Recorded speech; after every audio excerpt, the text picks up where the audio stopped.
Had a very good turnout in Alney. And I'll tell you, so for a lot, and I'll tell you what, and this is not surprising, this class is a little different than a lot of ones we've ever done before. And especially for a lot of our experienced agents, a lot of people are like, pricing, I know how to price properties. And that's exactly what we're going to do. We're going to allow you to price properties the way you always have. What we're going to work on, though, is how we actually present that. And in giving a different way, because at the end of the day, what I found is I wound up getting into 3 types of listing presentations. I had one which was basically, did all my research, here's the price, and I presented that price to the seller. They didn't agree with that price, and then I wound up having to defend my price the whole time and getting into conflict with the seller. The other option is where you give them a range. Well, it could sell between here and here, and they wind up picking the top of the range. And then you hope maybe that through their motivation that they wind up reducing it. You know, they've got another, mortgage payment in Texas, and maybe they'll reduce the property in the next 3 months. So by that time, though, the market's moved beyond them. So they actually have to reduce below where they really should have priced it. So that really didn't work really well. And then the other one is where it's just, shoot, I need a listing, and okay, whatever, I'll take it. Maybe I'll get maybe I'll get a yard sign. Maybe I'll sell a townhome off this overpriced listing that will never sell, that they'll fire me in 3 months. And, ethically, and just kind of for my own self-being, it's just, that's not a great way to operate either. So when we started looking at this course, and this is one of the hardest courses I've ever tried to teach, just because there's a lot to it that you got to practice. And it's kind of redoing the way we do our presentations. And it's not doing a presentation, it's having a conversation.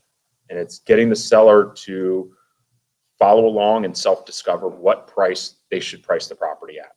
And you're guiding them the whole way. So you've got to understand and interpret the data very well and be able to have a dialogue. So it's really 3 parts to this. One is we create actually some new CMA things because we want to be different than other agents. That's part of it, is creating that differentiation. A lot of agents are coming up against, agents from, discount brokerages, and they're coming up against really big advertising agents. And they're like, well, what's my value? What's my advantage? And you got to find some distinct advantages. And I think you can do that in pricing. So getting into that. So how do you guys price properties? What are tools you guys use? Do I need this? Yeah. Yeah. Oh, sorry. Do you need it? Yeah. There you go. I usually do, CMA, but I don't do it just for the neighborhood. I do it for the neighborhood or anything else, around there that they could conceivably buy, because they're not necessarily have to come to your neighborhood. And then sometimes I do even further. Okay. So I kind of usually have a couple, depending on what they say. That's when the one I go through. I kind of see how they're coming from, because they usually know everything happening in their neighborhood. Oh, my friends did this, blah, blah, blah. People are pretty up on it before they even call you in there, in my experience. Okay. Yes, Steve. Visit the subject home, visit the other homes that are active on the market. And if you have hard-headed sellers, you want to take them with you to visit the other homes that are active on the market. Okay. Do you guys, so when you do your pricing presentations, do you guys use like the MRIS CMA printout? I use RBI stats. I always start with that. And I usually print out the neighborhood stats if those are available. And then I also go to zip code just to give them an idea how the market is. And then, sometimes if there's not a lot of comps or if it's a weird house, I'll price by square foot. Okay. Price per square foot by what's sold. Okay. As much as we all hate it, I look at Zillow just to see what it says. Well, I always do. They do. They do. So you got to, you got to know what Zillow says. Yep. Okay. All right. So it sounds like a lot of people are using the CMA printouts, right? And then you don't use CMA, the MRS Center? I use the 4UP, the agent 4UP. Okay. And I put it in my list. Okay. Yeah. And I think for the most part, most agents wind up using the CMA report out of MRIS. And what I'd encourage you guys to do is do it a little different. And I'll show you guys, I'm not going to show you the actual nuts and bolts of how to create this spreadsheet. We're probably going to do a conference call after this because again, this is three parts. One is creating these reports. The second is interpreting what the hell do they say. Then the third is how do I, when I'm sitting down with the seller, I've got my reports. I know exactly what it says. How do I prevent myself from going blah, blah, blah, blah. Here's what it is. It's right here. I know exactly where it is. This is where you should be priced. See all my charts? This is why you should price it there. So it's three parts. So I'll show you guys how to create out of MRIS, how to create really nice spreadsheets that, and one of the things we're going to do in this is looking at price per square footage is one of the things. I've been a big proponent of it, but I also realize I've been doing it all wrong too, and not really taking into account certain factors. And again, I'm going to say this over and over again. The big crux of this program is self-discovery. It's getting the sellers to actually start picking out what the price should be based on the information you've provided them.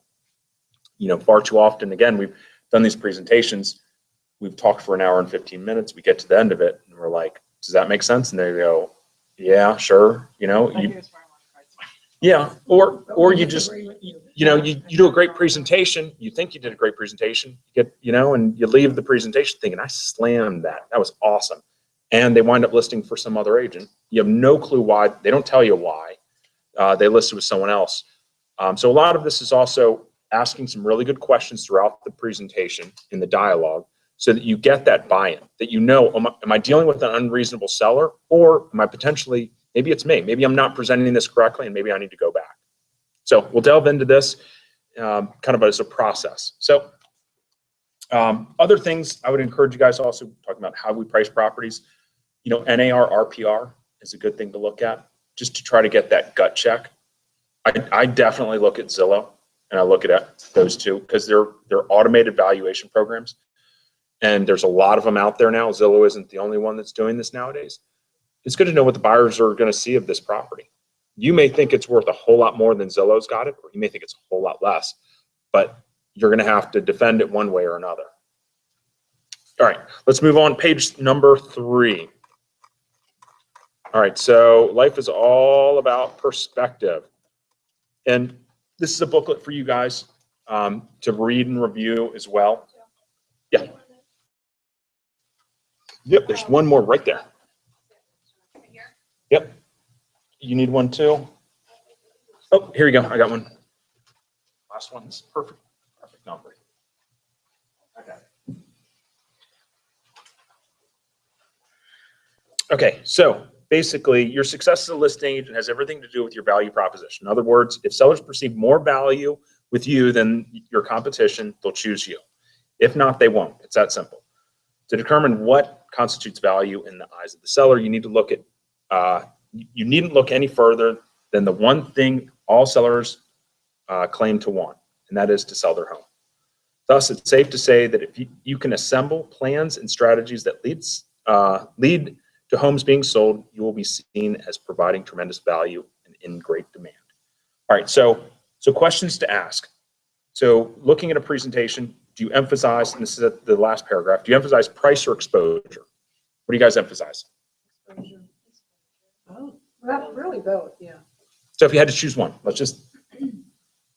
If I'm trying to get the listing, well, if you're trying to get the listing, you might emphasize exposure. Yeah. Okay. Exposure, because you don't want to start butting heads on the price. Right. Okay. But that's foremost on their mind. All right, so before deciding, ask yourself another question. So can you be the best marketer in the industry? No. I think it's pretty hard to be the best, because I think, at least in this marketplace, to be the best marketer, you're going to have to spend hundreds of thousands of dollars to get to be the best marketer. So I don't think you can ever be the best marketer in this marketplace. The question is, can you be the best pricing strategist? I think you definitely can. I think that's something within your realm. It's more effort than it is paycheck kind of thing. Okay. All right. So as long as you're willing to invest the time, energy, and effort, and are willing to do this, you'll have a perfect opportunity to set yourself apart and your value proposition apart from the competition. So basically, what we're going to talk about in this is it's going to boil down to two things: price and exposure, right? And typically what happens is most of exposure is covered through MRIS. It's covered through the databases. We still are going to present. I'm not telling you don't present marketing, because I think you still need to present marketing. But a lot of agents, they have the marketing illusion. all they present is marketing.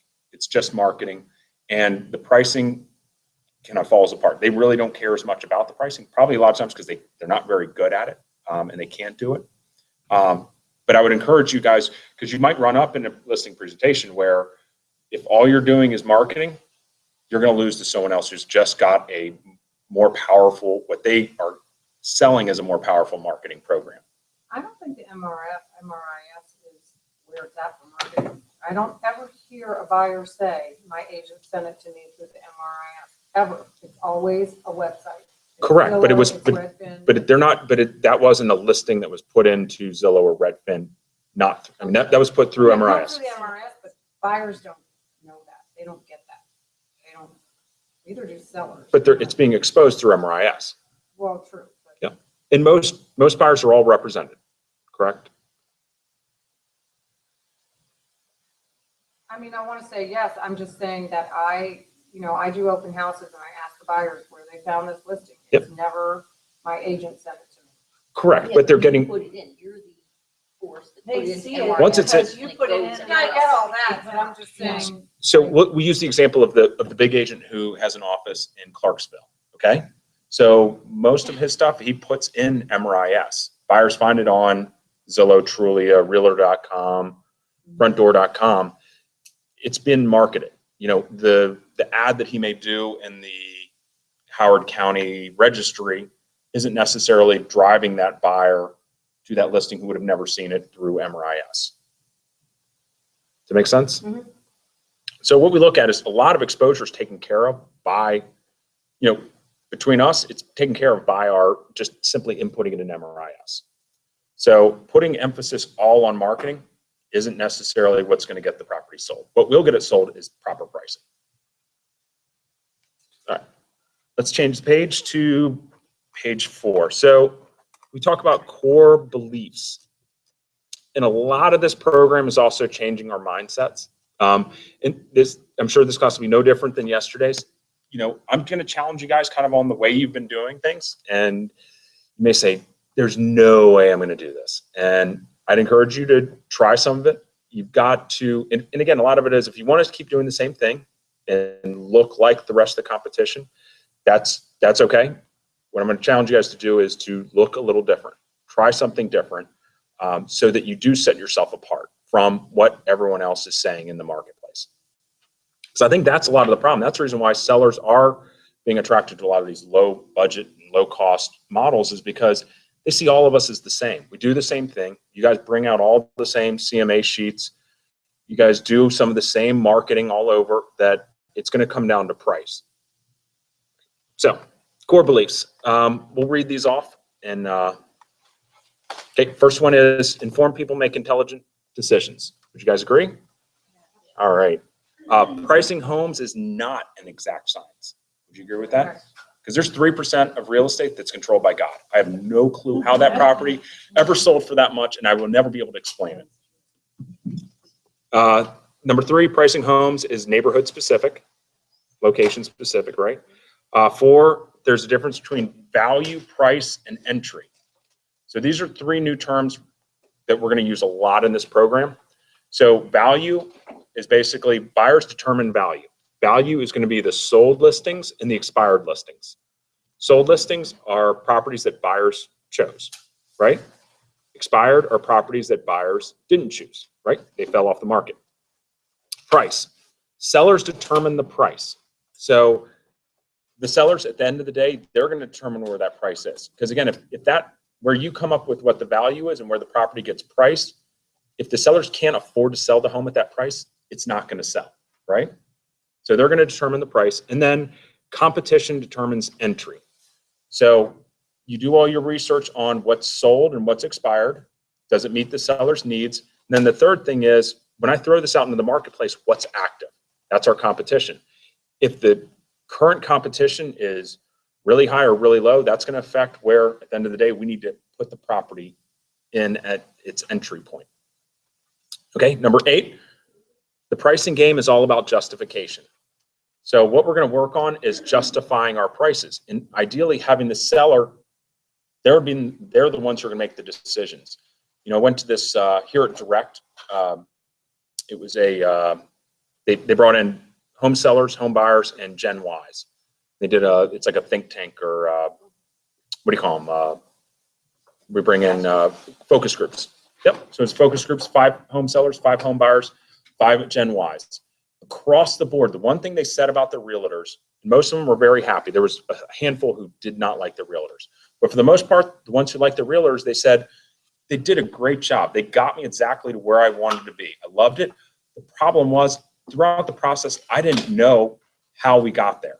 We went from point A to point Z, and they never explained what happened in between. And they kind of felt like, well, are they right or are they wrong? And they didn't know until the very end that their agent was right. You know, and so I think a lot of that is what I took away from that, is that we've got to do a better job communicating and helping them with the process. And as much as they're the decision makers in that process, they're the ones who are driving it. As long as they're driving it with good advice, the better. 9, sellers needs can never be used to justify value. We know this one. I mean, just because you need 100,000 doesn't necessarily mean that that's where we're going to have to price the home. 10, buyers seldom pay more than fair market value. 11, price should never exceed value. Number 12 is there's a difference between taking a listing and selling a listing. We talked about this a lot yesterday. And there's an opportunity cost associated with taking overpriced listings. Number 14, this is homes sell for 2 reasons. Do you know what those 2 reasons are? Someone was listening. Price and exposure. All right, and people have lived before us. This is a kind of a stoic philosophy thing. Basically, the problems we're encountering today, people have encountered them for 1,000 years. And the problems we're going to encounter in the next, hopefully, 150 years, people are going to encounter them for another 2,000 years. All right, 16, it's unacceptable to leave sellers money on the table. 17, tangible tools trump all opinions. So we're going to talk a little bit about opinions later on. 18, people will trust and follow what you can logically and tangibly explain. 19, this is Newton's law: what is put in motion stays in motion. So sometimes when you overprice a property, to get it to price correctly, sometimes you got to go below. So it's kind of that theory that once we have to start dropping a property, it's going to continue to drop until we can catch the market. And then 20, an appropriate pricing strategy supports win-win working relationships. All righty. I can actually see taking 1 through 11 and a couple of the other ones and putting them on a bullet point to hand the sellers at the listing appointment. Yeah, absolutely. Okay, so again, we're working on mindset right now. What do sellers want? We'll do this like I'll say to a champ. Okay, what do sellers want? They want to sell their homes, right? Okay, so why do homes sell? Price and exposure. Okay, so are homes in the MLS properly exposed? Right, they go out to websites, they go pretty much everywhere that needs to go where buyers can find them. Why do 40%, and actually cross that out, put 32%. So in Montgomery County, 32% of listings expire. Why do 32% of homes listed in MLS expire? Right, because they've been exposed. They're on websites. First year in the business, Sherry Goldberg was the manager, and she said there's only 2 reasons the house doesn't sell. Either people can't get in to see it, or it's overpriced. Yep. Period. And then who determines the price? Market. Technically, the price is determined by the seller. They're the ones at the end of the day who are going to set that price. So do the sellers have direct access to MLS? Right. So if they don't have access, why do so many homes in MLS, why are there so many homes in MLS priced incorrectly? Because we didn't do our job right. Correct. Yep. We didn't advise them correctly on where the property should have been priced. All right.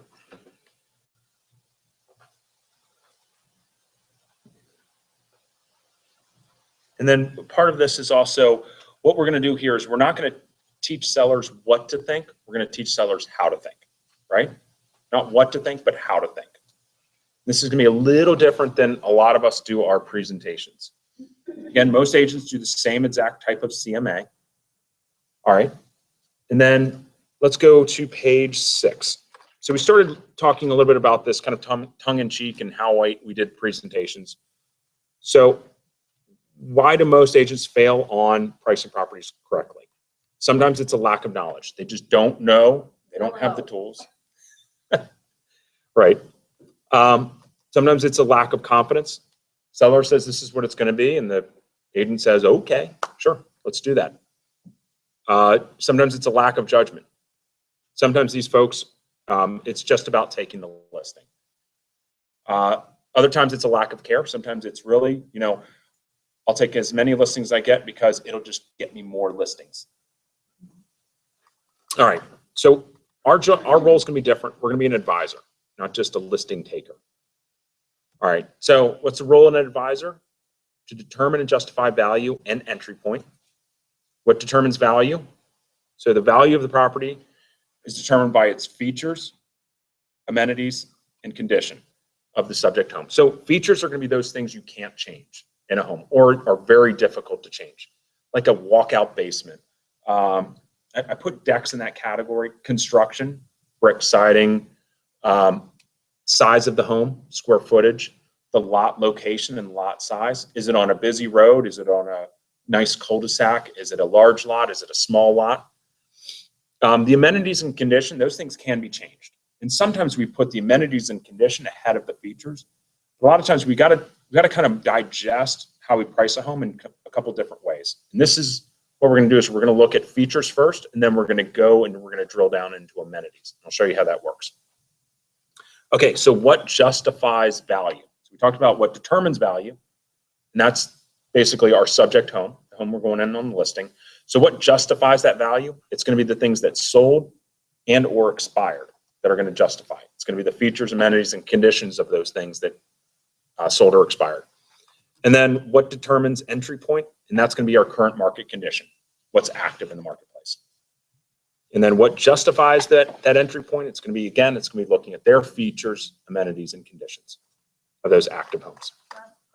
Yeah, absolutely. I forget what entry point is. So entry point is, we're going to be looking at sold and expireds and coming up with basically, does the value, when we get into the marketplace, does it meet the seller's needs? Once it meets the seller's needs, we look at the actives. And again, you may come up with a property that, based on the comps, the sold comps, looks perfectly priced. It should be $350. However, going to market today, there are 4 comps that are bigger, better condition at $325. That are active. Yeah. I can go in at $350. I know it's worth every penny of $350 based on the comps, but it's not going to do us any good. We're going to suffer here based on the actives. All right. Okay. Next page. A more effective way. So what we're going to work on is changing perspective. So sellers will trust and follow what you can logically and tangibly explain. So is it better to tell sellers or have them self-discover? Which one? Self-discovery. Yes, right on. Okay, self-discovery is the key. What's the best way to lead sellers to the most appropriate price entry point? Yeah, exactly. It's changing their perspective and providing a unique and logical and proven pricing strategy. All right, Jeannie, I'm going to have you read this one.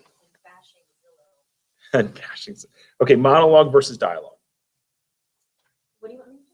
Can you read that for me? Presentations, which primarily revolve around telling sellers what to do, only work if the seller agrees with you, your opinion, or is in a dire situation. Besides, if you resort to telling, there will always be competing agents with more alluring opinions. Conversations, on the other hand, revolve around asking questions, which lead to productive exchanges of ideas. Facilitating conversations using a complete pricing strategy is the only way to lead sellers down logical paths to self-discovery. Right on. Ellen, can you read the next? Unique versus typical. Sure, sellers expect healthy pricing. Problem is, most listing agents use the same approach to pricing. In the seller's eyes, where all agents appear the same, cost of services becomes the difference maker.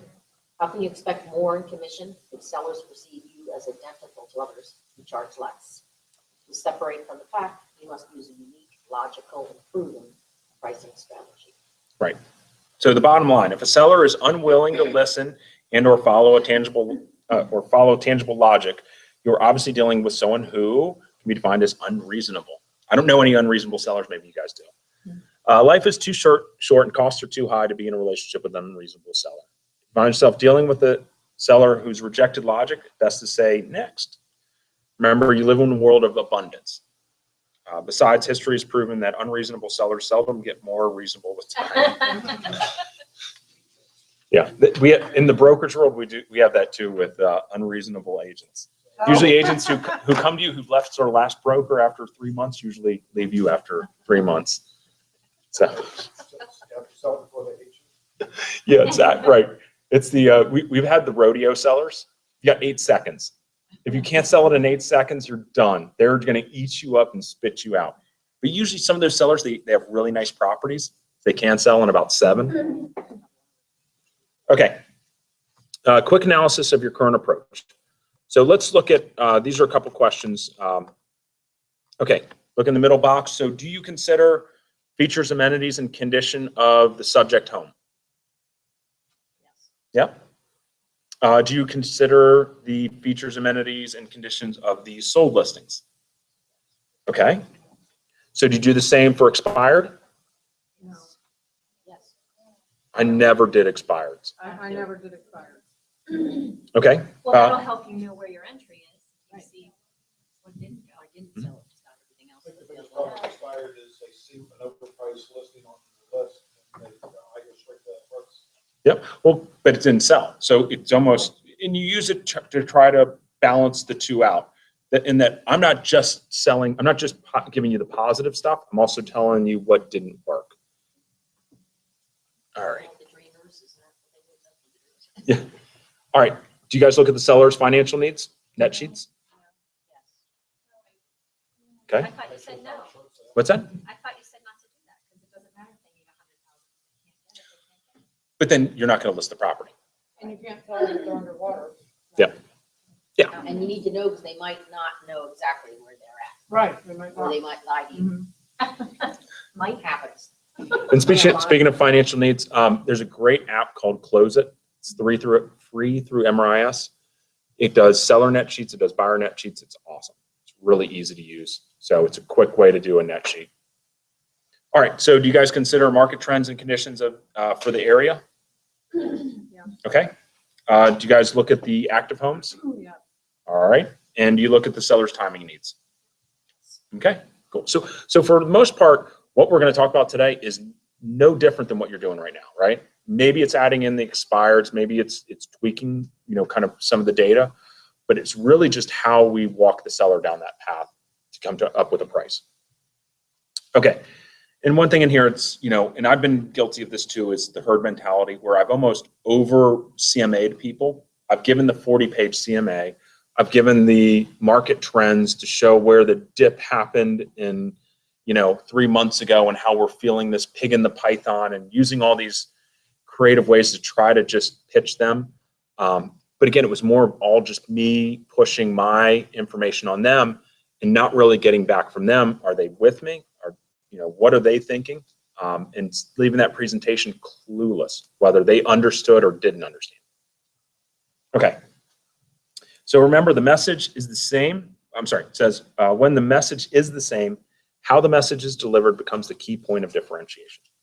Okay, so now we're getting into page 9. This is the pricing fundamentals. This is what is going to be the meat of this program. Okay, and it's broken down into basically art and a science, right? The art part is going to be our dialogue, how we discuss this with the seller. The science is what we do on the back end. It's going to be kind of how we come up with the data and then how we interpret that data. All right, important definitions. Again, we're going to be using leadership here. We're going to lead the sellers down the appropriate path. Opinion. So this is something we want to avoid because, again, the higher opinion typically wins when it comes to pricing. So if you're just going by opinion, if you're just saying, I believe the price should be here, seller says, I believe it should be here, you're going to have a conflict there if it's not justified. All right. And value is what a home's worth by historical data.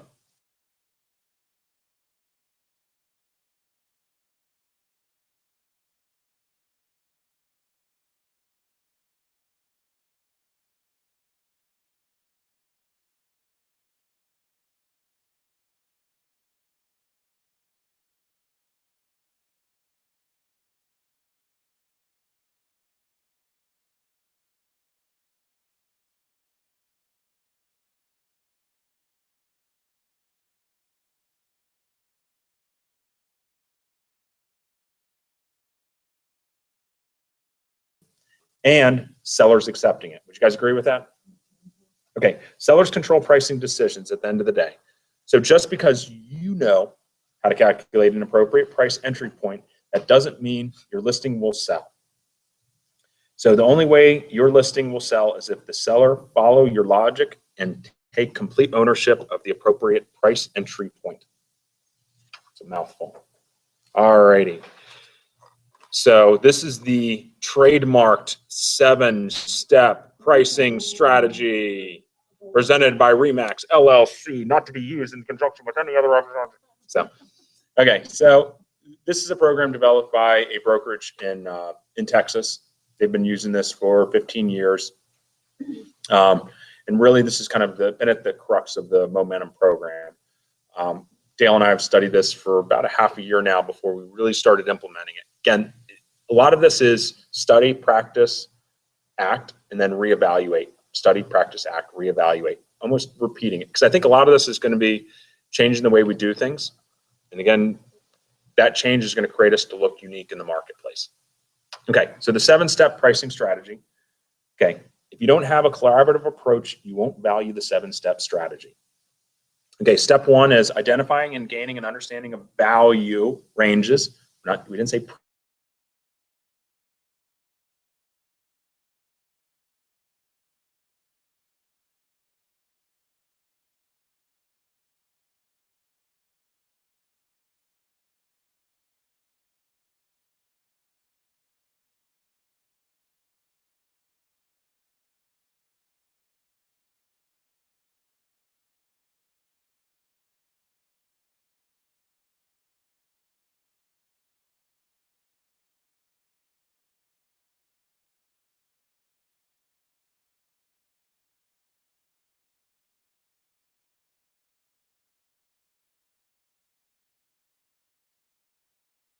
make sure if the seller's timing needs meet the price. Again, if the seller has some time, sometimes we can be a little more aggressive on the pricing.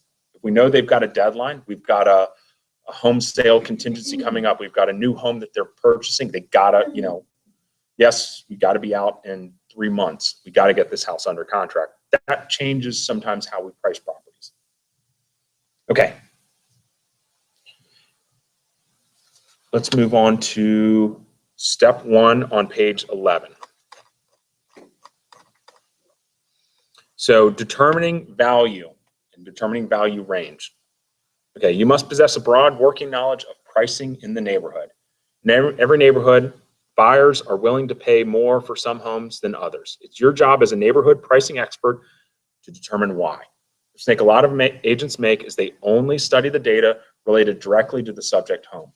Such an approach severely limits an agent's area pricing knowledge. Okay. So what we're going to do is step 1 will be the most time consuming because this is where you determine why homes bring certain prices. Note your analysis of the value ranges will be much more in-depth and time consuming than your discussion of the ranges with the seller. So what we're going to go over and talk about is going to seem like, oh my gosh, this is going to take forever. It's really not, because you're doing a lot of the, again, your pricing and how you set it up is going to be the bulk of the work. Your presentation should be a lot shorter. Okay, so homes fall into 3 basic categories when it comes to value ranges. There's going to be a high range, a low range, and then a middle range.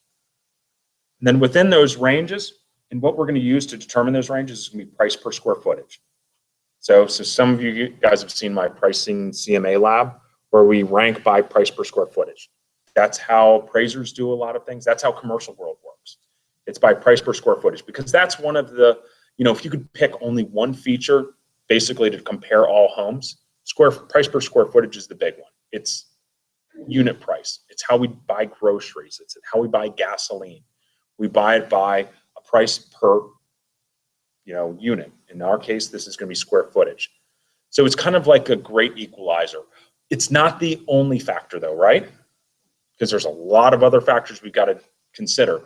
But it's a good way to kind of, let's line them up this way. And then what we can do is try to find some features first, because the features are the things. Remember, we talked about features, amenities, and condition. The features don't change typically. Yes, you can dig out a basement and make it a walkout. You're typically not going to do that. So it's some of those features, you're not gonna re-brick the whole siding home, right? You're not gonna add another story. So it's the things that kind of are static. The amenities condition will change. So the amenities and condition we hit later on, okay? So what we're gonna do is we're gonna create a CMA that takes into account ranking it by price per square footage. And we're gonna look at 6 key factors that determine kind of the feature value, okay? So in here, he's got these listed. So if you look at procedure, so create a CMA report that includes the following neighborhood data. Obviously, MLS, status, street number, street name. The other thing we're gonna determine is the price per square footage, and I'll show you how to do that. Then it gets into the next 6 items are key determining factors. These can change though, so don't be married to these items, and especially this is a program that developed in Texas. For them, pools is really big because they don't have basements.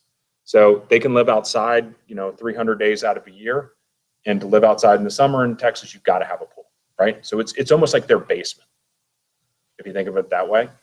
We have basements here. So number 1 is number of bedrooms. Number 2 is number of unit stories. I don't think this is quite as important. I'd probably substitute something else for this. Number 3, building square footage. Number 4, year built. Number 5, pool. And number 6, lot description. So instead of unit stories or pool, what are things you guys would say are major features of a value? Garage, baths, Garage. bathrooms and garage. Yeah. Yep, garages, bathrooms. What'd you say, Debbie? Yep, finished basements, walkout basements. In some townhome subdivisions,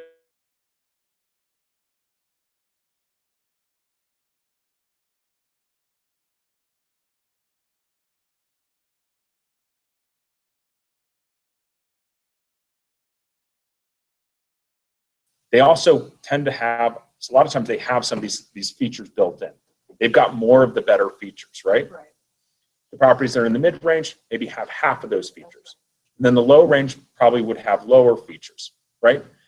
And when you rank by price per square footage, it takes the price out of it. When you rank by price, sometimes those homes are, even the ones that are priced low could be overpriced based on its square footage.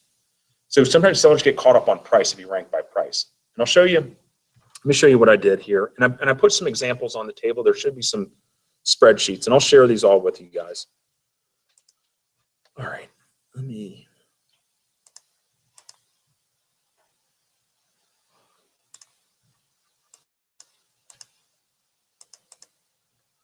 Can you guys see this okay?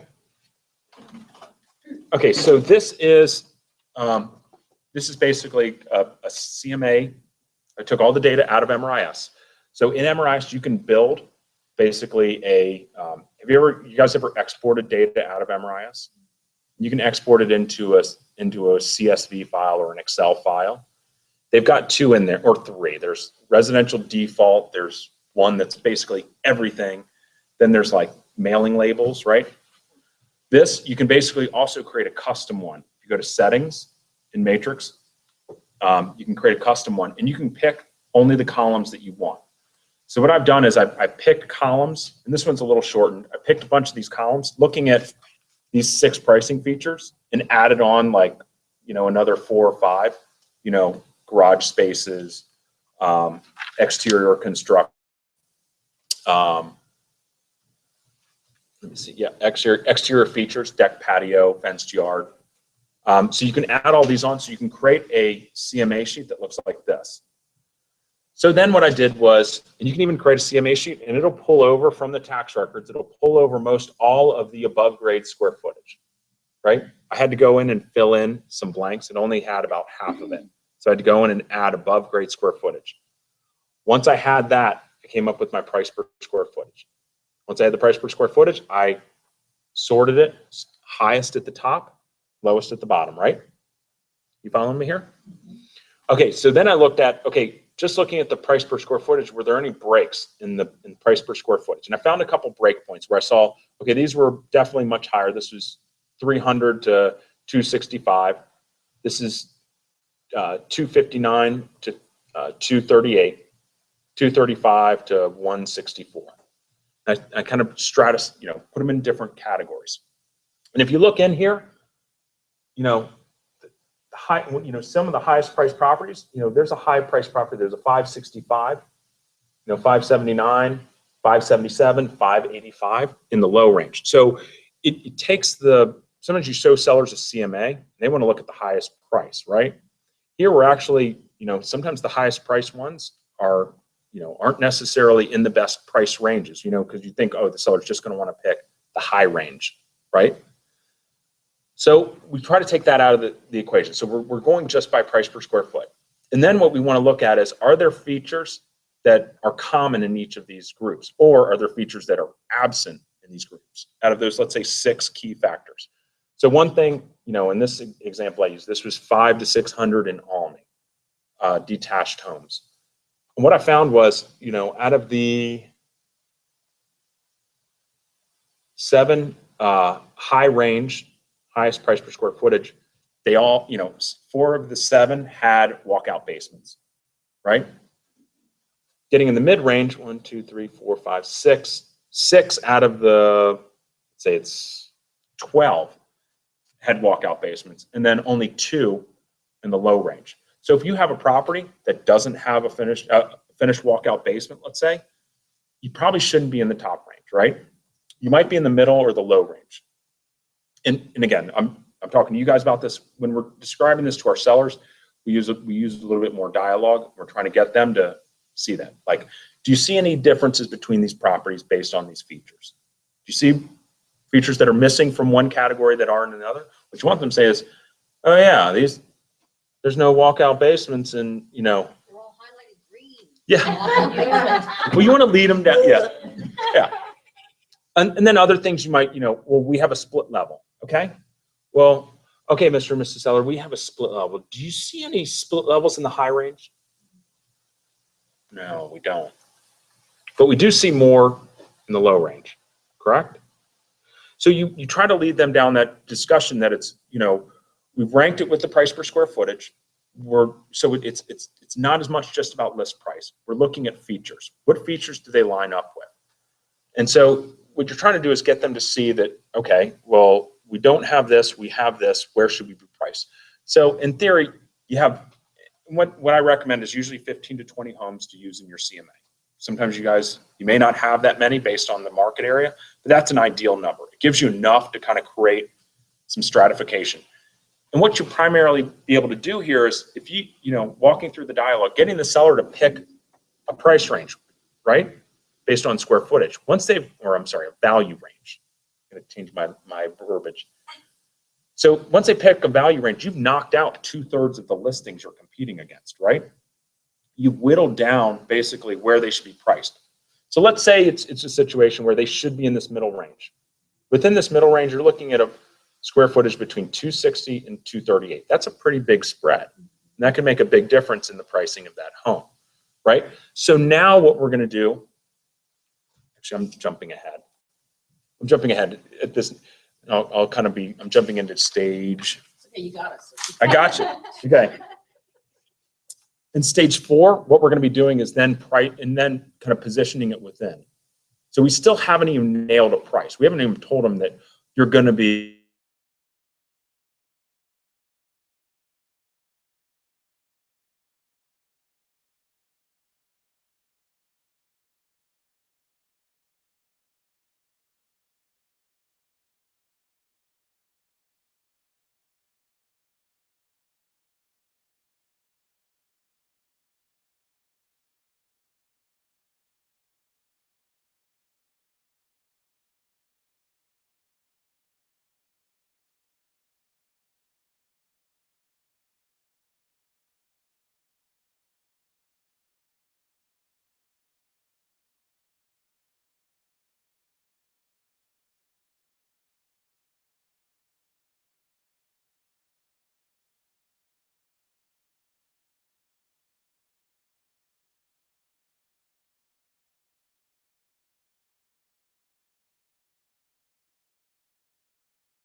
And what we're going to look at is, so what was the range we were looking at on the actives?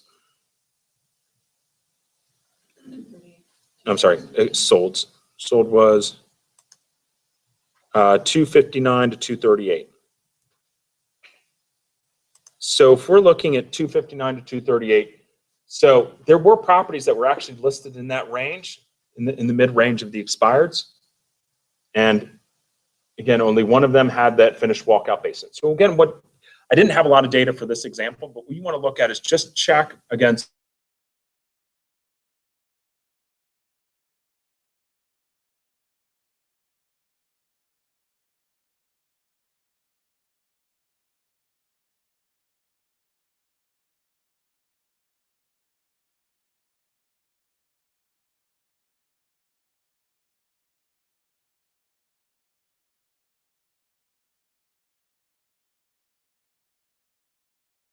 high failure rate of homes without walkout basements. Ideally, with the dialogue, you want your sellers to be the ones discovering that.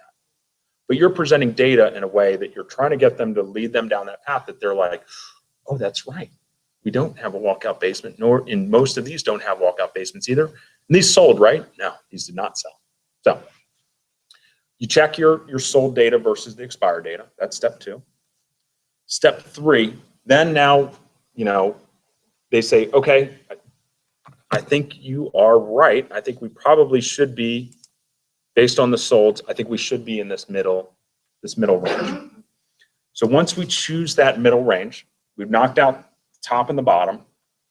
Now we're going to go, what I was talking about before, we're going to go into each individual listing and determine, should we be in the top end at 260 or should we be at the bottom end at 238? Where would you start?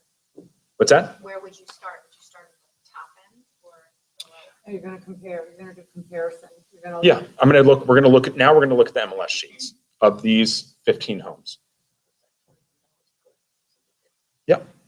So then we're going to determine if we're in the top end of the middle range of the middle range, or low end of the middle range. On the expireds, how far do you go back? Because the data is infinite. Yeah. If you just do it expired. I tried to match it up to the same data I used for the solds, 180 days and 180 days. And again, here's the thing is, I'm working on this too, so I'm learning a little bit each time I run a new report on this. It may turn out that you may have to go back a little further on the expireds to see a longer period of data, because you're not going to have as much in the expireds. Again, remember, it's only 30 some odd %. Some of the expireds could be relisted and then at a lower price and now be in that sold category. And here, yeah, and I caution you guys, make sure you want to know more than the seller about your pricing. And again, we're going to be bulletproof. So those are things you do want to check to make sure that anything that. should be used too. I use that because then I say, this is how they tried, Right. they weren't successful. Yep. And they're back. And you'll see even within this, I took it out to fit it on this spreadsheet. I was even you can include original list price in this spreadsheet. Because I think that's important to have kind of first and foremost, because you'll. Reminds me of doing a market analysis for the relevers. Yep. Right, I mean. Mhm. Very similar, except we don't put down the cost. Yeah, and if you talk to appraisers are doing this nowadays too. They've got to pull comps from the high end, the middle range, and the low range. So this is lining up kind of very, very much with what's going out there. Again, the data, I assure you guys know how to price properties. I know you do. Don't shake your head. I know you know how to price properties. I had to price it out and had to convince my sellers. And that's because we need to, and again, what this is trying to get us into it is to have enough data that we can present to the sellers, help them make a decision on where they think the price should be based on logic, as opposed to just emotion, or I've given an opinion, they have an opinion, now we both are going to fight each other to defend our opinions. Okay, so once we've determined, so we've gone through all the listings and they say, well, Joe, I think we should be, based on the fact that, let's say we went through all the comps, these all had brand new kitchens. We have a 15-year-old kitchen. These have original kitchens. So we should probably be in the middle range. Again, this is assuming a lot of logic has gone on in here. Okay, so we assume the property shouldn't be at the 260, but shouldn't be at, let's say, 240. So let's pick 250. We should be at 250. So if we were priced at 250, this is our subject home. So if we did 2,040 square feet times 250, we should be listed at 510. Okay. So based on where we've chosen which price range we should be in, value range we should be in, and then we chose within that value range where we should be priced at 250 per square foot. Does 510 work for the seller? At this point, we go through a net sheet. We're going to work to make sure that it meets their financial needs. And some of this is piggybacked into our listing conversion class. Did you guys go to the listing conversion class with Dale 2 weeks ago? Okay, so a lot of this is you've already uncovered a lot of their needs. So some of this has already come out in the conversation. And it's a good check in that, hey, I listened, I heard what you had to say, you needed to net this much. We did a net sheet. What you said was you needed this much based on them coming up with a price, because you're kind of really, they're the ones who are determining this based on the data you're providing them, where they think they should be listed. In a sense, if you think about it, it's almost like you're leading them down a decision, but because it's not necessarily tied directly to list price or sold price, right? Because we're talking about price per square footage, that it's almost like it's almost a mystery at the end of the day what that final price is going to come out to. But they made a decision that they line up more with homes at the 250 price per square footage. They're not fixated on, I need to get 525. Okay, so what if that Yep. price that you arrive with doesn't meet their financial needs? Okay, now we're going to have a discussion. Now we got to find out why, right? Well, I need 150,000 to get down to Texas for furniture. Okay. What if you didn't have 150 and you only had 75,000 for furniture to get to Texas? Would that still work? You know, it gets into a dialogue. But they determine, but in a sense, if you've done this correctly, they've determined that price, right? Now they know really this is what the market value is. All right, let's say you can determine that 510 is a reasonable price, fits in with what they need to net. That moves into step number 6. That point, we're going to go look now. We got our third spreadsheet. So now let's go look at the actives. So the actives, now we're shifting gears a little bit. Here's the little tweak. These are ranked by price, not by square footage, okay? Because now we've shifted gears into that. Now we have a price. Now we need to determine, okay, if we go on the market at 510, where do we line up? Okay, we'd line up, we'd below this one on Ingleside. There's these on McDuff. We're going to have these, page 14. We're going to have the MLS printout sheets of these, 11 listings. We're going to go through these too and say, based at 510, this is our competition below us, this is our competition above us. Do we line up correctly? And again, in that example, if we went on at 525 and there's bigger, stronger, faster homes on the market for less, we may have to adjust that price. Okay, and then at that point, we determine the price entry point. Step 7 is the price entry point, and that can be determined based on, that's a timing need. That's that final. If there is okay, that sounds great, but what if we don't get a contract in the first 2 weeks? That's a more rare situation. Most sellers, they got plenty of time, right? They got, I want to move. I don't need to move, right? But there are some that do. Okay, so do you think you guys can do this? Yeah. Are you guys able to do this? I think it's going to be harder in certain neighborhoods. I mean, Olney, I think is probably a perfect example to do this in. Olney Mill or something like that, where you've got your colonials and your split levels and all kinds of different things. The problem I have is when I go to, say, Bethesda. Okay. Or Manor Country Club. They're all over the place. Who's to say? And some of them sell, and you're just like, what? How did that happen?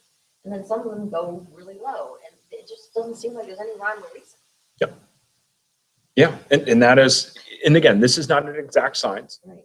And sometimes it's going to be property specific, and you tweak the way you do your, at the end of the day, how to come up with a price. you've got your gut, or, you know, and a lot of times you sometimes reverse engineer this to make sure that you can, you know, the price has got to be 510, right? You almost walk yourself backwards into this presentation too, to make sure that it lines up. Because you want to have your seller kind of again, a lot of this is just a way to present the data so that they logically understand. Because if you just come in and say, just like what you told me, what you're thinking in the back of your head is, I don't know how the hell to price these properties because they're all over the place. Let's pick a number, you know? And that's sometimes what they feel is happening there. And you just want to pick a number that's going to sell the house quickly without any concern for what I want. And I need to retain as much money as I ask possible. them, Yep. when I go in, I have a little card I give them. Yeah. And it says, I'm considering listing my house for, and I say, okay, you write a number on there, but don't show it to me because someone, and then I go through it and I see how close I get. And a lot of times you're pretty close.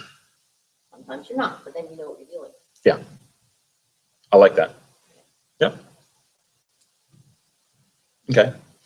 So I think you guys can all do this. The biggest question is, will you do this?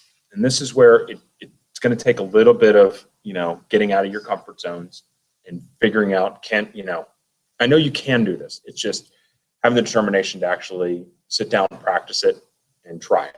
You know, and it's going to take practice.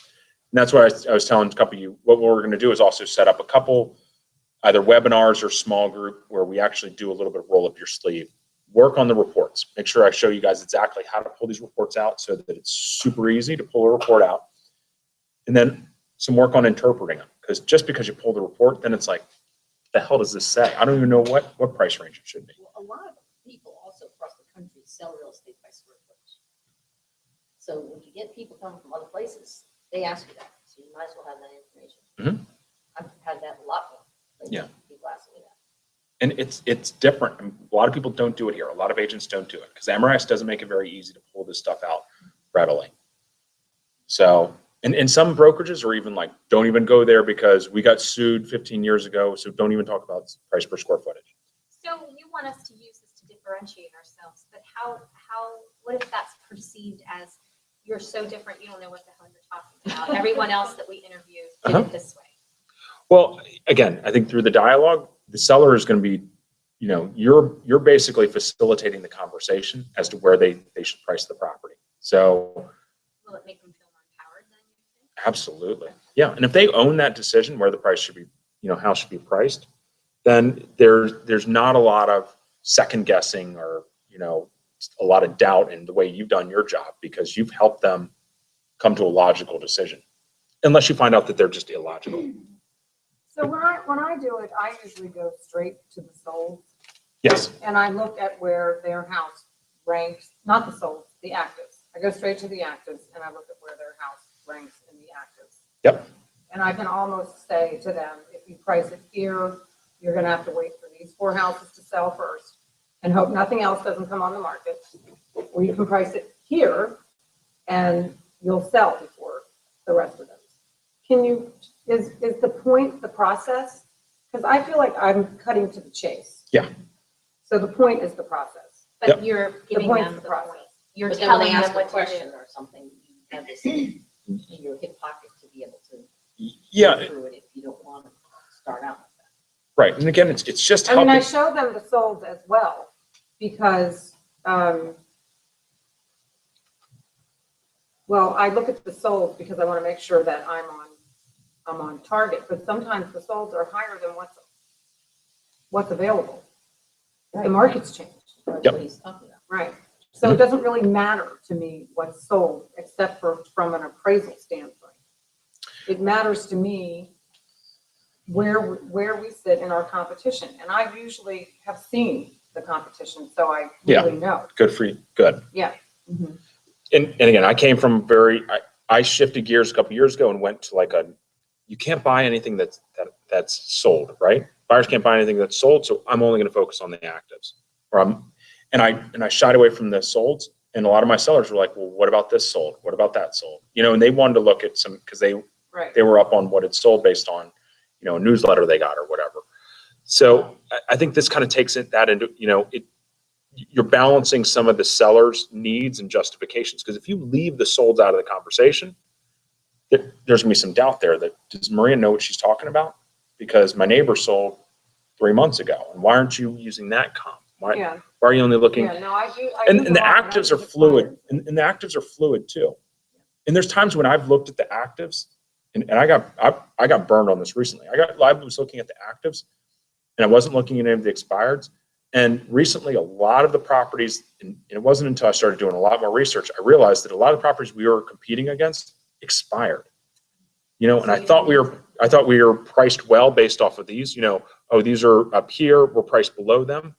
They were just way overpriced, and they wound up leaving the marketplace. And we were using that as our gauge of where we should have been. And I was like, oh crap. It wasn't until I really, I was deep into it in a couple months on the market. So how did you fix that situation? Ask them to lower the price? Yeah. And that kind of hurt maybe you? And the problem is we were reducing to a point where it wasn't even, we were chasing the market down. And we hadn't reduced even at that point where I had to get them to reduce, it was still where we should have been, and we needed to reduce even more. It And hurts more when they gotta go down. yeah, Whether they're unrealistic or not, once they come down, they feel like they've given up so much. yep. It's that someone had it's kind of a funny, it's like, if all you can afford is a Chevy, don't go driving Yeah, Mercedes Benzes. Because once you drive that Chevy, every day you get in, you're going to hate your Chevy because you wish you had a Mercedes Benz. It's that kind of thing. It's when you get people in the wrong price categories, you get it all the time. They're like, well, I just lost 25,000. Yeah, no, You know? not really. I'm not giving a penny on that. Right. Right. Okay. So page 15 is kind of our pricing summary. And again, if you look at the top, it says value range features. So remember our value is determined by, our value ranges are determined by those features, those 6 key features, right? Those are usually unchangeable. The pricing position is the amenities and the condition, right? That's where once we've found that range, now we price it within that range, right? High, middle, low, we pick the middle, then we were in the middle of the middle range. And then the entry point is, that's when we wind up getting into the what's active in the marketplace. And do we have to make kind of what I almost say is like a last minute adjustment based on what's active in the marketplace. And this just goes through the 7 steps and what they are. Again, the sold and expireds are the first 4. 5 is when we have that financial need conversation with the seller. And then the 6 is when we're starting to look at the actives and the timing needs of the seller. All righty. How does making suggestions for what they should do to make their home more saleable come into play during all of this? Like if you have a buyer that thinks they need to remodel their bathroom, or you think, they want to do something or they don't want to do something that you think they need to do. Does that come into play at all? Yeah, it does. I have to look at the list. And again, this is kind of an adjunct to the listing conversation class. Oh, okay, sorry. And that's that's part of the consultation is definitely considered. And sometimes you will change the price depending on what they want to do. Right. Because Well, that's what I was just thinking. Finished basements is a big thing. And I've got a property right now that has an unfinished basement, and there's no way they're going to finish it.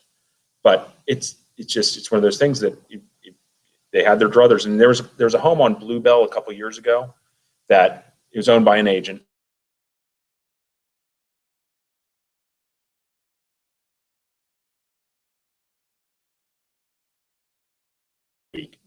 And it was just one of those things that Sometimes people don't have the vision to be able to do that, or they think it's totally. it's scary. Yeah. cash. Yeah. Oh, It true. costs a lot, you have people in your house and it's. And you got to take it off the market. You can't sell the house when it's off the market. And as an agent, you're like, oh crap, you give that advice, seller takes it off, they finish the basement, Yeah. or they hire someone else to sell it, and it's because they've been off the market and everyone's been in their ear, but sometimes that's a conversation. And sometimes it's minor things. Sometimes it is just, replacing the vanity in the bath, or painting, taking the wallpaper down in the kitchen, those type of things that, a lot of times they won't make a huge swing, but what they might do is they might push you, Into the higher, if you remodeled your bath, you can jump up into that higher range. it's probably not going to, it may not affect remember it's features. Features are usually those things you can't change, right? Right. But the amenities They're within and, your range. But it But- would make somebody pick you. Yeah, Well, and, or it would that's push what I you was up just to the gonna high say. range That's what of I the was just mid-range, gonna say. like we were talking I about. mean, well, because the thing is sometimes in this market, even if you're in the mid, let's say you're in the mid-range because your bathrooms aren't updated. They're not gonna pick you because your bathrooms aren't updated. They might pick somebody in the low range because, hey, it's a smaller house, but we don't have to remodel the bathrooms, we don't have to remodel the kitchens, and, we can give the garage up for a carport. And then I think that's gonna be market specific, and I'd tell you, in that case, one of your 6 features to determine range, value range, would be remodeled bathrooms. If you really see there's a stratification in the marketplace, then maybe. I mean, I see it in where we live, I don't know, Lynn and Debbie, if you all see it, but if it's not up to snuff, you just don't want it unless you rock bottom the price, right? What did you say? And I tell you, there are some condition factors that do make huge differences. And that may be a case where then maybe you have remodeled kitchen or remodeled bathrooms as one of your 6. Yeah. And see if that lines up with, that out of the 20 listings, the top 7 all have remodeled kitchens and all have remodeled baths. Only half of the middle and none of the lower. Bingo. That's it. Right. And that's where you're going to walk the seller down. Yep. And you should always, and I always do, but like on the one thing you had like split foyers and colonials, but you should do close tight to tight when you compare. Yeah. Right? And- But there are some sellers, again, if you're going neighborhood specific, some sellers are going to point to other split, and that's going to be, again, I'm not telling you guys how to price it. You're going to figure out in the marketplace what makes more sense as those feature determining things, because each neighborhood's going to be different. Townhome is going to have a different one than, detached versus attached garages, again, that's where you're going to have the flexibility to change those feature profiles. Okay, so page 16 and beyond, this is where we get into the dialogues. And this is where you've done your reports, you've interpreted your reports, you're all ready to go. And this is where you try to keep a lid on it. Try not to vomit all over the sellers with all your data. I won't go through all of the dialogue, but a lot of this is, so this is transitional questions. Let me just ask you, do you think a pricing strategy is important? Okay, share with me why you feel that way. When the answer is correct, you say exactly. When they disagree, may I consult you a little on pricing? What we must remember is the pricing game is all about justification. Okay, so go to page 17. So this is going to be the language that we're using around the pricing. We're going through step 1. This is our looking at what kind of listings? Are these sold, active, or expired in step 1? Sold. So step 1 is our sold. Okay? So what we're going to say here is second paragraph. I've analyzed what is sold and expired in your neighborhood over the last blank number of months. And as you can see, per the sold summary, there are 3 distinct value ranges that exist in your neighborhood. These ranges are determined exclusively by sold price per foot and have little or nothing to do with the quality of each home. So you're letting them know this is just off of features, not quality. Identifying the ranges is relatively easy. The more challenging part involves understanding why these ranges exist, right? It's been my experience that the combination of 6 key buying features typically determine a home's value range. Those features are, you fill in the blanks, right? So looking at the sold summary sheet, can you identify any obvious patterns pertaining to the 6 features? What stands out to you? Nothing. Do you see anything with the finished basements? Do you see anything with the construction? Do you see anything with the age built? Do you see anything with the style that, and you just let them tell you what they see, Okay, lead the discussion by asking questions around the obvious commonalities within the ranges. Okay, note at the bottom of this, most agents simply share what is happening in the neighborhood because it's easy information to gather. A true consultant takes the path less traveled by analyzing each sale to uncover why homes sell at the prices they do. Okay, step 2. So now step 2, what properties are we looking at in step 2? Yes. Yep. Step 1, what buyer said yes to. Step 2, buyer said no to. These are our expireds. Now that we've formed some logical conclusions based on what buyers have said yes to, we need to test our logic on what buyers have said no to in order to validate our conclusions. To make it easier, I prepared an expired summary sheet too. Shocker. So we can identify the range Don't where say that, right? each, I'm sorry, where each home expired. As you can see, most homes like yours have failed in the blank range. Why do you think that is so? So you want to, again, ask them, get them engaged in this process. You want to hear them talking. Because again, go back to the beginning, a lot of times we go through our whole presentation, we ask them, does that make sense? And a lot of times they're like, get the hell out of my kitchen. Yeah, that makes sense. You know, they're done with the presentation and you've had no back and forth. You don't know where you lost them. You could have lost them in the first 5 minutes. Yeah. Could have insulted them when you walked through the house. And so You you, take your shoes off. yeah, showed up late.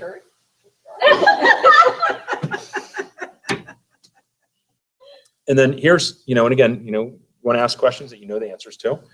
So after reviewing this information, why do you think homes expire? And what you want them to say is because they were in the wrong value range or in the wrong price point. And you're going to say exactly. If their home had been an expired, you're going to use the next line of dialogue.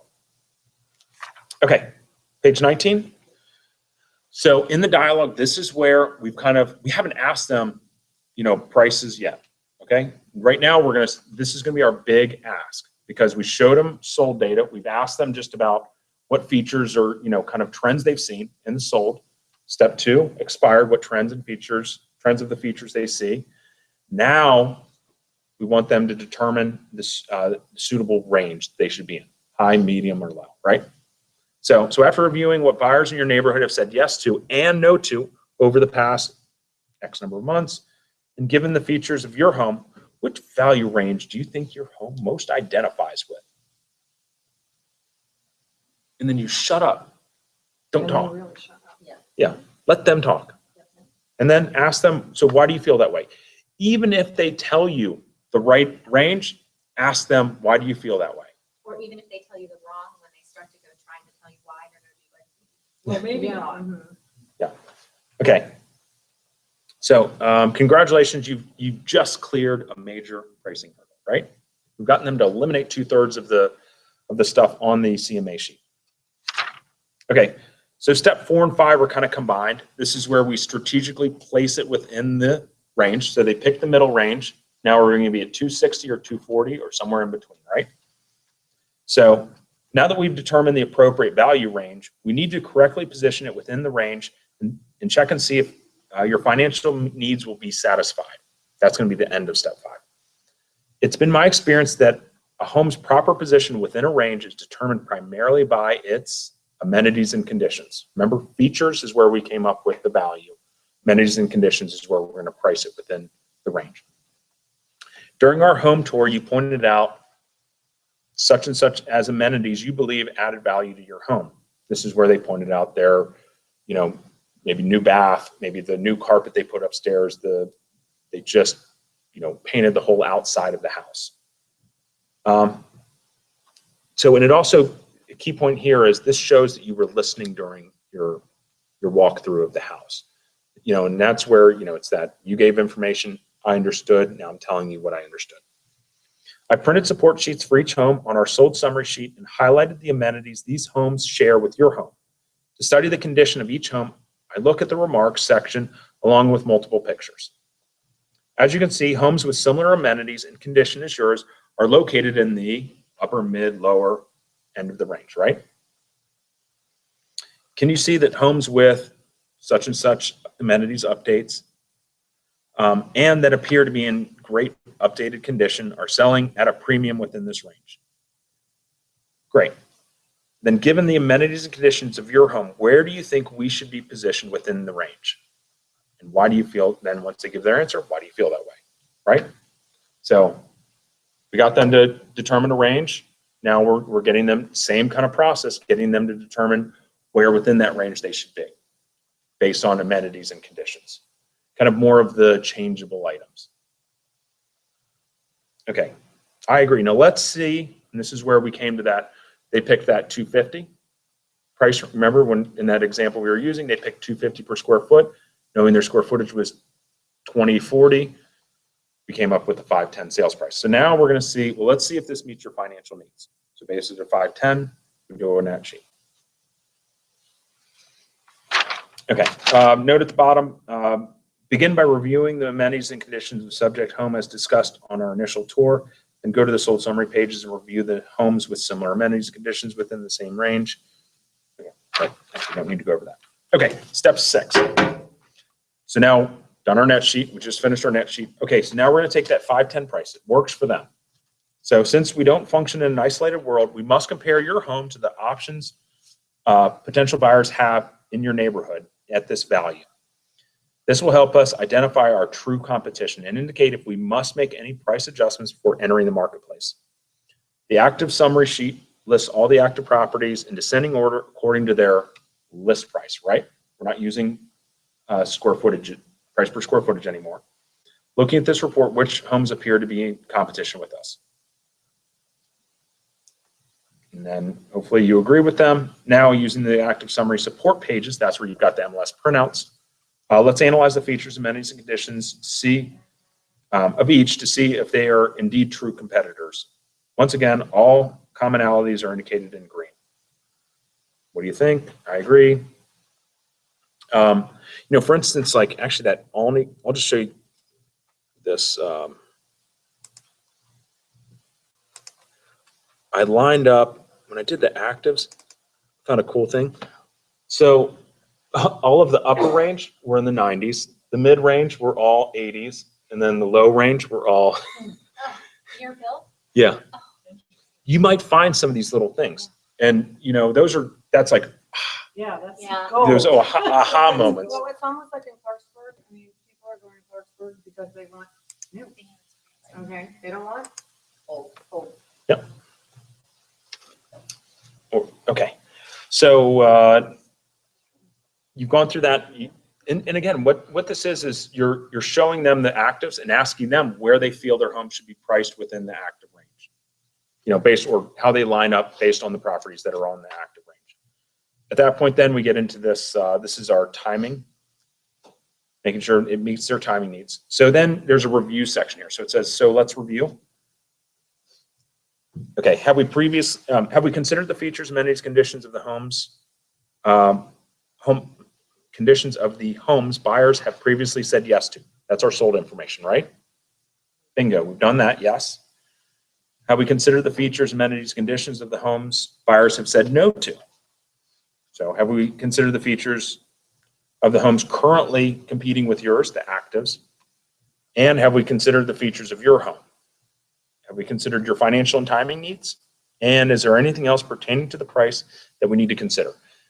This is really wordy, and I think you can probably trim this down, but it just gets, it's almost like a checklist. You know, it's that, you know, pre-boarding. Previously said no to. What's that? I like that previously said no to. Yeah. So it's just kind of a wrap up where you're putting a bow on this thing. You're kind of getting them back to, okay, we've gone through this, and this. Just want to make sure I've done everything you needed me to do. Are we all still in agreement?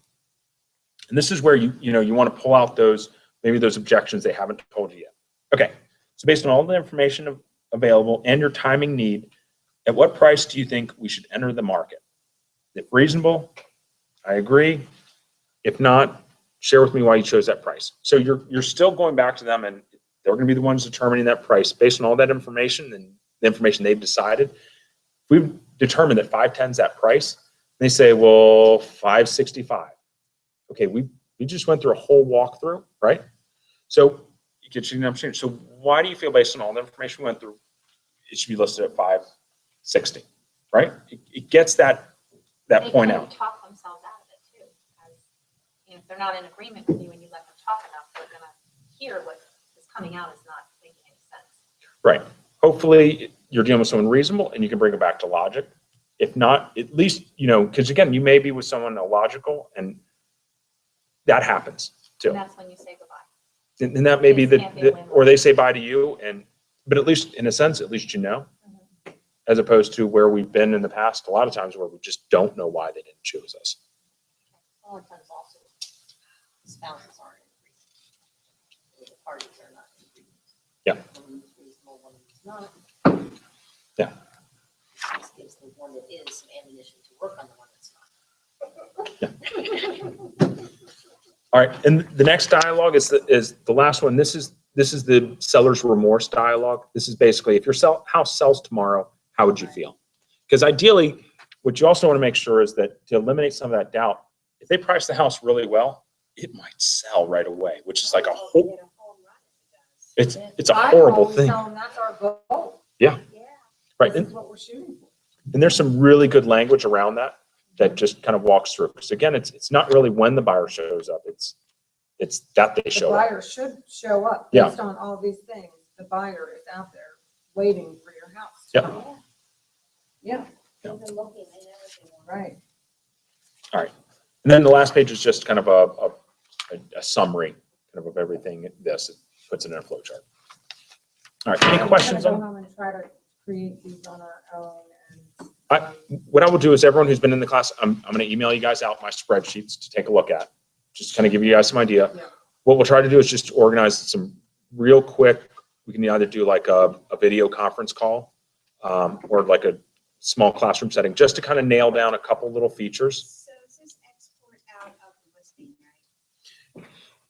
Yes. So Yeah, because you know what's so annoying, because I use the CMA, how the square footage is always either zero or whatever the agent enters. So when I saw Neil at the thing, I've sent them no less than 4 emails saying, could you please fix this so that it pulls the public record on the CMA, so you don't have to. Isn't there one that does have the sales per square foot? it doesn't work. The other, I wouldn't rely on it because if the agents put it in incorrectly, Right, the agent no, puts I'm it in. talking about one of the reports. Yep. Price statistics one, maybe, that has sales per square foot. One of them has it. And I know the CMA, is that what the square foot is whatever the agent enters, if they don't enter anything, the total square footage. And everyone puts in the basement, it's not above grade for above grade. So I was just wondering where they pulled the square footage on your thing, Joe. so actually, I'll show you real quick. And the CMA has price per square foot for tax living area. Right. So that pulls from the tax. Right. On the CMA? Yeah. But I want to pull this out to make sure I get Oh. into my own. What? I want to pull that out to put it into my spreadsheet. So they don't calculate that for you you. don't have to calculate it. Yeah, but interestingly, okay, I'm looking at a house right now, and the total living area, the living area, okay, it's not, that's right, the living area is often entered by the agents, in this Yeah. case, it says 0. Right. So on the CMA, when they do it, the thing that says tax living area on the CMA report is not from the public record. That's It's weird. from what the agent I did enters. not But you know what, under the CMA, it's showing living area, which is what the agent enters. And Right. that's what they often, they Right. calculate the Enhance. basement square footage in that. But then below that, there's also a tax total living area. Right. That's auto-populated. Right. And Total, that's yeah. the, Public record. that's tax. And then the tax living area price per square foot is calculated on the And that's auto-populated. on CMA? Why don't I- Yeah, I don't like- I don't understand. So basically what you do is, let's say you pulled up, this was our CMA. And so we're going to go to export. I'll show you real quick. So you can go to this thing called, actually, you've got to set them up first in Yeah, settings. yeah, that's what I'm trying to do, actually. Yeah. Setting up the columns. Yeah, so if you go to settings, custom exports, you can create a new one. So what you do is add it. I'm sorry, you would do, yeah.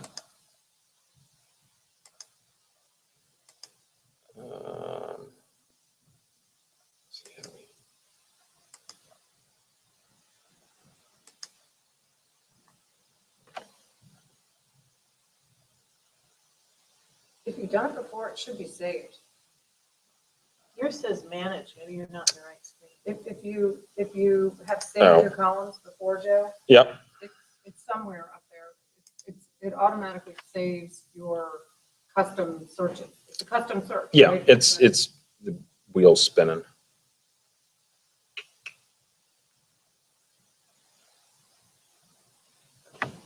Okay, so this is like my sold CMA. So you basically create these and just push over what things you want from your list. This is all the, what's the one they classified as? The one that's pulled from the tax record? Is that the tax? Taxable living area.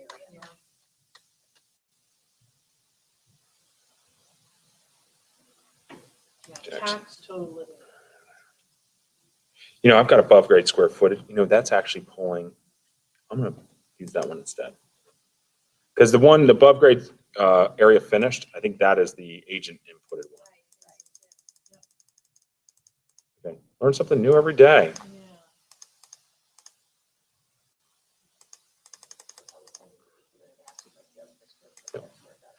So you can create, again, you create these custom reports in here, and then once you have them created, you just go to your, you know, create your list. I find it Select. annoying sometimes when you're doing these things. There's some agents that take their photos offline once the listing sells.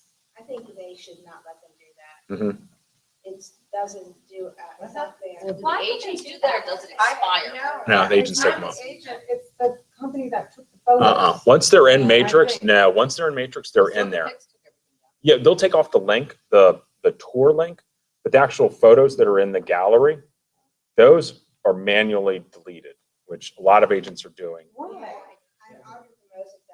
Because, Very- yeah, really annoying. Why? Because then she can I control don't the market. know. She's got the photos as well. Yep. It's just rude. Yep. You know, because then you can't really see You can't it. use it, It's yeah. not, you know, it's not fair for appraisers, I right? agree. It's not fair to anybody. Right. okay, so, That's what someone should tell us. so real quick, you got your list up here, so you just hit this export button, and it'll let you export it. The residential default, residential exchange, these are all auto-populated in here. Your custom ones are at the top. So let's say I want to do the sold CMA, export. It's going to export it as a CSV file. So it's just all in there. Yeah, I'm missing a couple of the taxable. Could be square- because it was a new home or it could Yeah. be. There could be a couple reasons why that taxable isn't in here. And then what you have to do is just go back to that list and just double check those tax records and fill in those blanks. And then you create and I'll show you how to do this. You just create a very simple equation in here. And I've got extra categories in here. Because again, we're selecting 6, but it may be, you know, 6 for my single family in Albany is going to be different than my 6 for my townhome in Germantown, right? So I'm going to have a couple more. Like this one has garage, stories. You know, so again, you can always eliminate some of these columns to make it very simple. And I'll show you guys how to do that. All right. Any questions? I have a question, not totally related to this. Yeah. If you have a house on a main road, and you're in a neighborhood, it's actually like all the other houses in the neighborhood, it's a great house, everything's wonderful, it's on the main road, how much discount do you take? Some agents say more. Yeah, some agents say 20, between 10 and 20. I guess it depends on the road. Is it east-west highway or is it Yeah. Hawkins Creamery? Oh, but since that's not East-West Highway, it doesn't matter. I don't think Hawkins do Creamery you is a all have major a road. rule of thumb for that? 'Cause Yeah, you know what? I always I- minimum take off 10%. Yeah, I I take 10, always but find I think- myself wanting to know, like, what is the deduct for an unfinished basement? You know, what is the deduct for a 1-car versus a 2-car garage? Yeah. I wish there was something out there that would. You know, a So- while back, I heard 7,000 for If- garage. If you use, you know, Materials. NAR RPR actually has that feature built into it. Have you ever used NAR I RPR? use it all the time, but I find it, at least in the areas where I'm trying to comp houses, I really find that it's Right, pricing wise. not pulling the right comps. Yeah, But look at it's not. look at the adjustments you can make with features, because they even have a they have a lot description type feature that Yeah. busy road versus, tranquil Yeah. cul-de-sac. Like you can slide it over, and then I think they have things where you can add on Yeah. features, That's a good thought. and that might give you some range. I mean, most appraisers say it depends on the marketplace. That's because again, Yeah. the one car versus two car, if everything in the neighborhood's one car, you've got a two car, you might not get a lot for it. But if everything's a two car and you got a one car, Yeah. you might be hurting yourself bad, Right. I was surprised how much value they gave to a detached garage. We had 2 appraisals that came in based on that. I looked at it. How much? I don't remember, but it was a lot. I mean, it was a lot more than I thought. Well, thank you guys very much. Any questions? I think we need to practice. The Yes. garage thing is, they